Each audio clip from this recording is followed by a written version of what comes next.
That is what the programming is trying to accomplish. It's trying to maximize your GPP. Welcome back to the Take Control of Your Life podcast. This week, I'm going to break down how the programming is designed. Now, if you've gone through the onboarding process at CrossFit Control, we talk about why the programming is the way it is. It is varied, but it's not random. It's designed to maximize our GPP. And GPP stands for General Physical Preparedness. So that is how prepared are you for everyday life. And I give examples. How prepared are you to chase down your kids if they're running towards a road or running through the parking lot? How prepared are you to carry the groceries in? How prepared are you to carry in new appliances? How prepared are you to play with your children in the pool? All those things.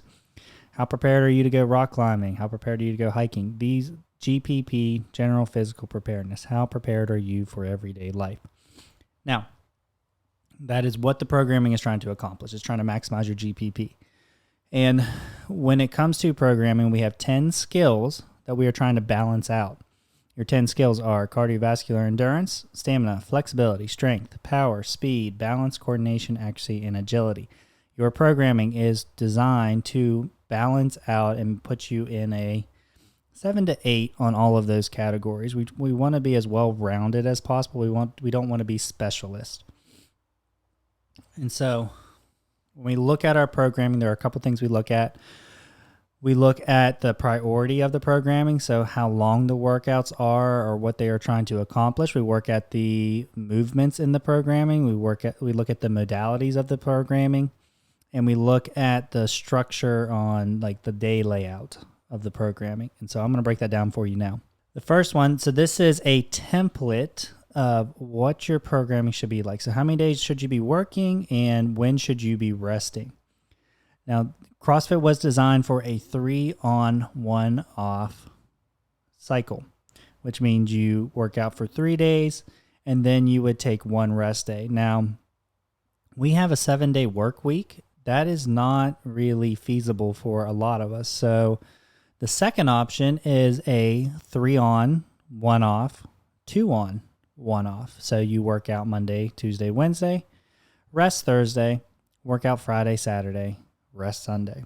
And I have followed that for years. I work out on Thursday sometimes, and I will just use that as an active recovery day where I try to take it easy and make sure I'm not putting myself too far past the intended stimulus.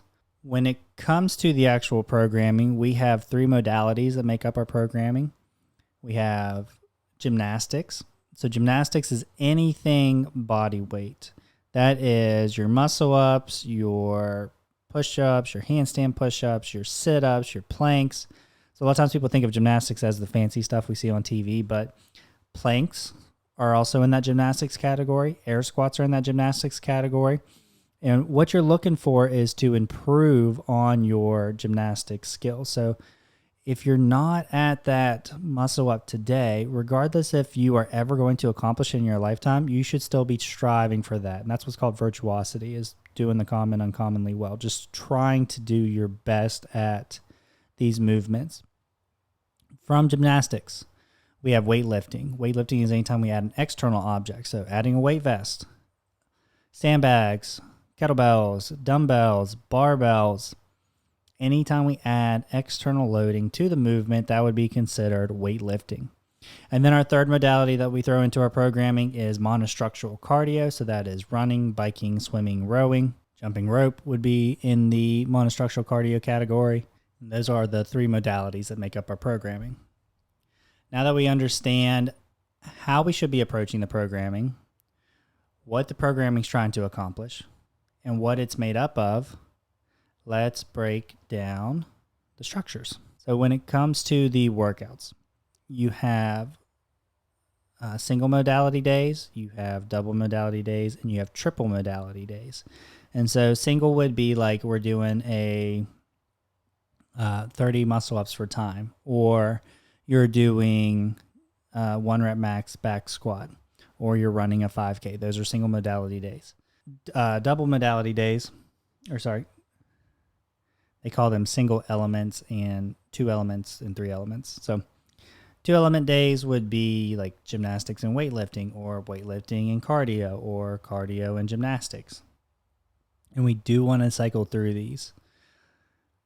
So that might be like Nancy doing overhead squats and the 400-meter run.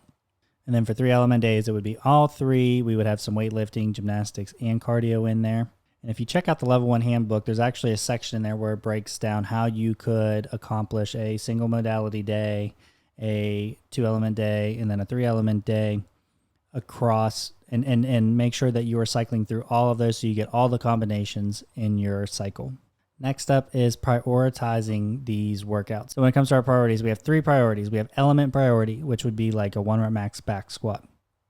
From there, you have task priority, which would be like doing 3 rounds of certain movements you're trying to do it as fast as possible. And then you have time priority, which is doing a certain amount of work for an AMRAP. Now, when it comes to intensity, and we have those single element days, when it comes to cardio, we're looking at long and slow cardio. Think about 20 to 30 minutes. When it comes to the gymnastics piece, we're looking at high skill.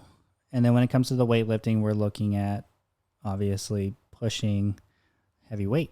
When it comes to the 2 element days, those couplets, we're looking at moderate to high intensity in 2 challenging elements. And then whenever you're combining all 3 of them, we're looking at that light to moderate intensity with some challenging elements. Now, when you're doing these, and we're looking at work to rest ratios, for those single element days, the rest ratio isn't a factor. It's not a limiting factor. Your recovery is not a limiting factor. For your heavy days, it's going to be calculated into it. And then for your monostructural cardio, you're usually going for an extended period of time or trying to complete a task. But when it comes to when it comes to the 2 and 3 element days, you're trying to follow that work rest ratio. So you're doing like an interval style where you are putting in your rest periods. You're resting for 10 to 15 seconds at a time. Now, what's nice about this, what I just explained, is a template to programming. This would be how you could possibly start doing it yourself. However, CrossFit is meant to be varied as much as possible. So when you start to follow a template, that means you are no longer varying your programming.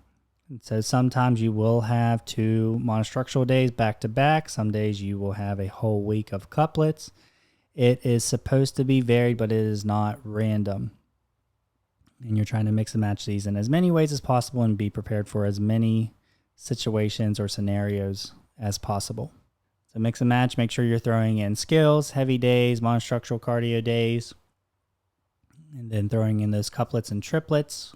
CrossFit has a saying, we live in couplets and triplets, and then you sprinkle in the single modality days.